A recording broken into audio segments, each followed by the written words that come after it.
Good morning, my friends. Happy Saturday to you. This is the end of our church year. For tomorrow, we begin Advent. Advent is a time of waiting, time of preparation, when we wait for the arrival of Jesus, our King. But Advent is so much more than just the prelude to Christmas. It is, unlike what the secular world will tell you, it is not about shopping. It is not about getting just the right present for everybody. It's not about Christmas parties and eggnog and all of those wonderful things. Advent is a time when we prepare for the coming of the King, not in one way, but in three. We prepare for the arrival of Jesus as that humble child, that baby born in Bethlehem, when we reenact, if you will, or remember. In the Jewish world, when you remember something, you actually are reliving it. And so this is a time when we prepare to relive the birth of Jesus on Christmas. We also prepare for the coming of Christ into our hearts, because that's where Jesus lives. And it is a reminder that is part and parcel of who we are and what we should be about. And it is also a time when we prepare for the second coming. For we know as Christians we live in these middle times. The old world passed away when Jesus died, was resurrected, and ascended, but he told us he's coming again, and the new world then will begin when Jesus returns. We live in that middle time between the two.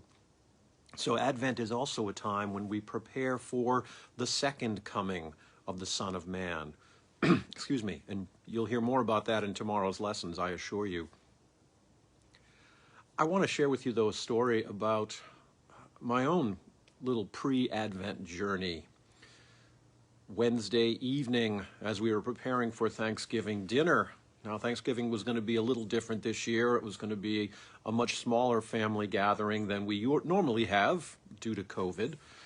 And yet, things weren't going to go as we had planned at all, because I learned late Wednesday afternoon, actually evening, after having done all of the prep and, yes, already cooking a turkey, that turned out I had been exposed to someone who tested positive for COVID, and boy, that changed everything just like that.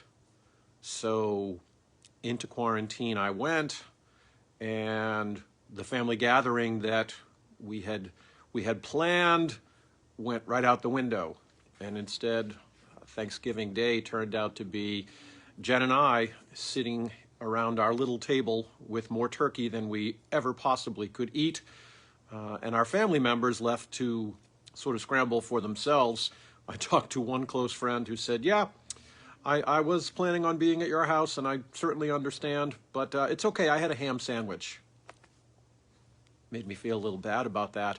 And it was a time then of waiting, because with it being the Wednesday night before Thanksgiving Day, there was no way to go out and get a COVID test.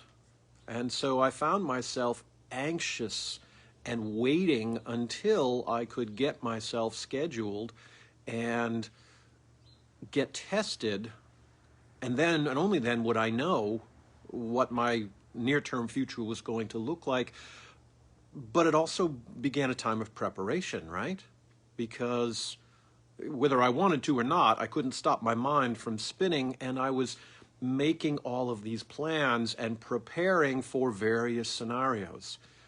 What would happen if I was positive? Well, this plan and this plan and this plan and this plan, both in my personal life and also in my professional life, because, as you know, I'm rector of a parish, and if I'm not able to be involved with worship and pastoral care and do the things I do, well, that changes not just my life, but the dynamic of the entire church.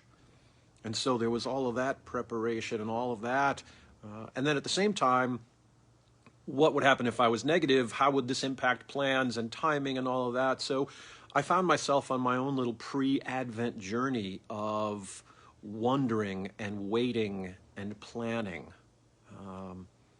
And as it turns out, I was tested last night, and I am, in fact, negative. So I do not have COVID, but it is a wonderful reminder of the need to take a pause, and the need to wait, and the need to anticipate.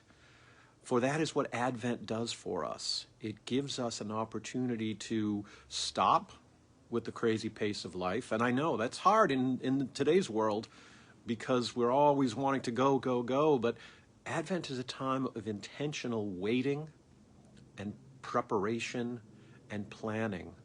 For the King will come. And it's up to us to prepare ourselves and to be ready. My brothers and sisters, may your Advent be a time of holy anticipation.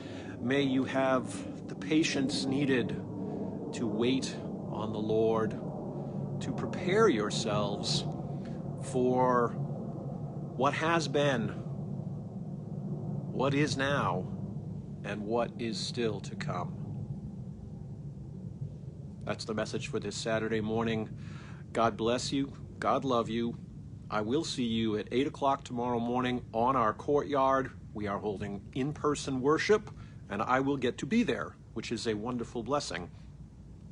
Faith Matters at 9 o'clock virtually on Facebook, and then our worship service at 10 o'clock, followed by our virtual coffee hour. So we will have a wonderful beginning to our Advent celebration, and I look forward to being with all of you then.